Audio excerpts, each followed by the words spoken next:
இதுதான் உங்கள்கிட்ட சொல்லணும்னு நினைச்சேன். வேற என்ன நீங்க சொல்லுங்க.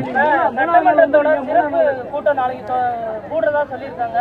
இங்க இருக்கக்கூடிய எம்எல்ஏக்கெல்லாம் அந்த கூட்டத்துல கலந்துக்குவாங்களா? என்னன்னு பொறுத்து பாருங்களேன்.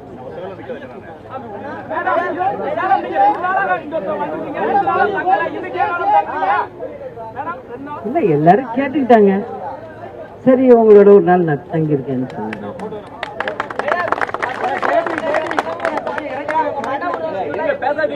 நல்லா இருக்கு தம்பி, நல்லா இருக்கு. ஆமா, என்னை பொறுத்த வரைக்கும் எல்லாத்தையுமே நல்லதா தான் எடுத்துக்கிறேன். அது நானு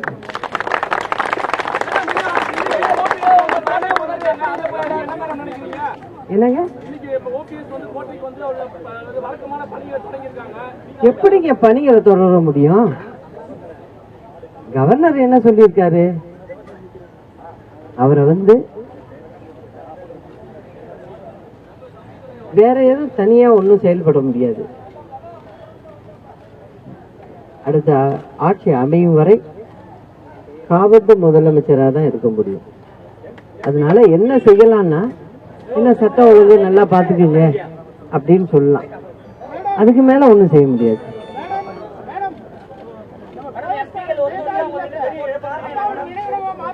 நீங்க கொஞ்சம் பொறுத்து ஒண்ணு ஒன்னா பார்க்கத்தானே போறீங்க. பாருங்களேன், அதான் சொல்றேன்.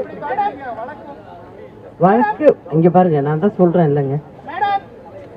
என்னை பொறுத்த வரைக்கும் அனைத்து இந்திய அண்ணா திராவிட முன்னேற்ற கழக ஆட்சி அமையும். எப்படியும் இந்த அரசாங்கத்தை நடத்துவோம் என்பதை சொல்லிக்கொண்டு, நீங்க எல்லாம் ரொம்ப நேரம் நின்றுட்டு இருந்திருக்கீங்க. அதனால இதோட இப்ப முடிச்சுக்கலாம். நிறைய நான் பிரஸ் மீட் கொடுத்துட்டேன். வணக்கம்.